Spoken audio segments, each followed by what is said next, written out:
Well, I am delighted by the extent of the popular outcry in Canada around the Emergency Measures Act. And I'm delighted, too, that the Prime Minister, for whatever reason, decided to declare the emergency over. I think the popular outcry against the emergency measures probably had something to do with his ending it. But I would caution you that, unfortunately, the Emergency Measures Act was popular among many Canadians, particularly those Canadians who would probably be inclined to vote for what I call the consolidated left in Canada, the Liberals, the NDP, the Bloc Québécois, and the Greens. There is a group in politics around the world, on both the right and the left, who believes that the end justifies the means, that don't care so much about the rule of law or normal legal processes. And I think that's unfortunate.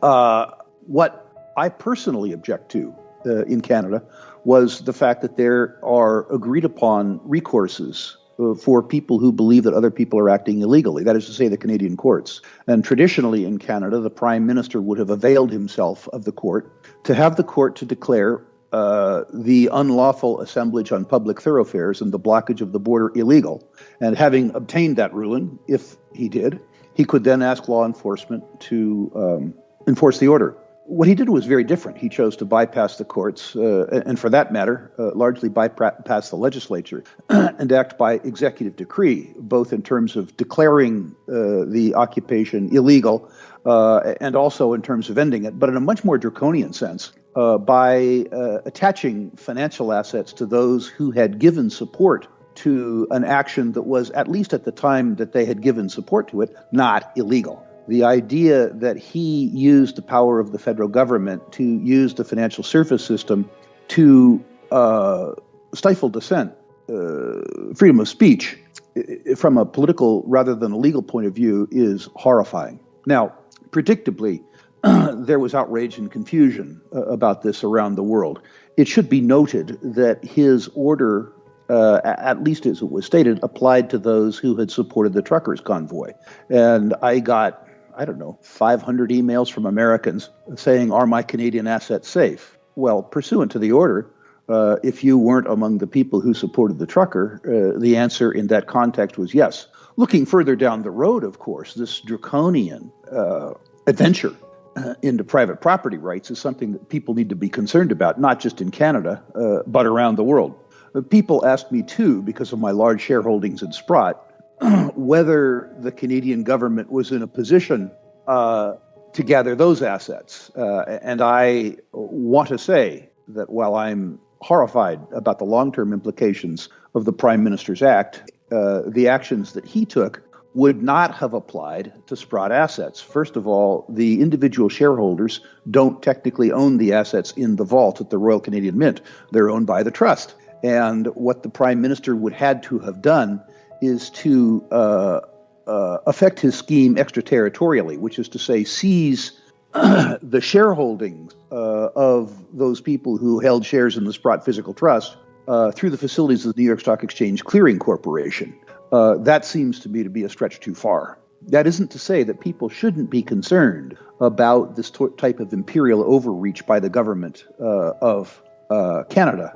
And it also means, I think, that Canadian citizens should continue to put pressure on their members of parliament, irrespective of the political stripe of that member of parliament, to protect their private property rights. This government overreach, where they can stifle ideologically inconvenient dissent, political freedom of speech, by attaching people's insurance policies, by attaching their bank accounts, by attaching their brokerage accounts, is absolutely draconian and unwarranted, and hasn't occurred in Canadian history, even in times of war. That isn't to say that there aren't some shameful episodes in the history of the United States and Canada in times of war with regards to individual liberty. One might look at the internment of Japanese Americans and Japanese Canadians as other examples of government overreach. But this type of overreach in times of peace is, at least in terms of my memory, without parallel, and it needs to be resisted. I can only say, as a side note, Dunnigan, I wish Battle Bank was up and had its charter with Canadian dollar-denominated accounts so that Canadians could open Canadian dollar accounts in the United States. We probably would have raised $1 billion in deposits, but too little too late, I guess. That's your banking entrepreneur adventure that we're going to hear about probably at the end. We heard through Martin Armstrong the story that it was actually the Canadian banks pleading with Trudeau to end the Emergency Powers Act because of a rush to the exits of significant accounts and outflows of cash and currency and accounts from Canadian banks. I don't have any confirmation of that. Do you have any confirmation that there was actually an appeal by Canadian banks to end this because of an exodus? I'm certain that there was appeals by Canadian banks, but I don't think the exodus was sufficient that in and of itself would have caused a change in policy. The policy was deeply unpopular among Canadians, many of whom, in good conscience, vote Liberal. And I think it was a convergence of factors that caused the political risks associated with the action to exceed the political rewards that might otherwise have accrued to the Prime Minister. Before we continue, help us clicking that YouTube like button and subscribe now to our channel. This shows the algorithm that you valued this information. And it helps us spread that message. Sharing is caring. And now, let's continue. Do you want to know one thing about crypto? I made over 3,000% in profit in a few weeks. Fact is, the traditional financial system, the traditional money system makes you poor, not rich. If you want to earn $500,000, $1 million, you have to wait until you're 50, 60, 70 in the traditional financial system, and you probably will still be broke. And you will be old. This is not a sexy combination, as you can imagine. But the question is, how can you start in crypto and make these profits? Where to invest? Where do you start? My name is Gunnar and I'm from Germany, as you can hear, and things are a little bit different in Germany. More about that later on. Fact is, there are lots of different cryptocurrencies. It's a gigantic universe where beginners and professionals get easily lost. But there is light at the end of the tunnel. There are 7 key steps you need to follow to become successful in this market. You have to know them, and if you fail one of them, it's literally impossible to succeed in this market. Just an example, one of the key points is your exchange, and one of the biggest are, for example, Binance and Coinbase.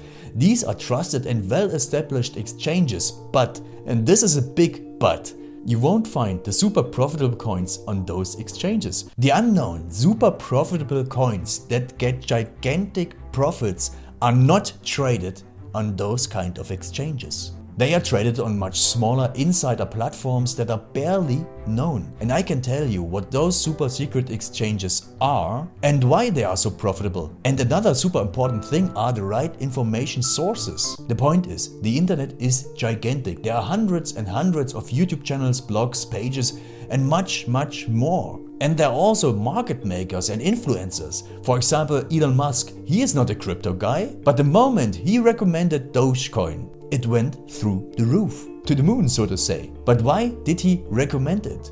Where did he hear it from? He didn't hear it from newspapers. And believe me, he is listening to someone. But you have to know who, and you have to react before he is reacting.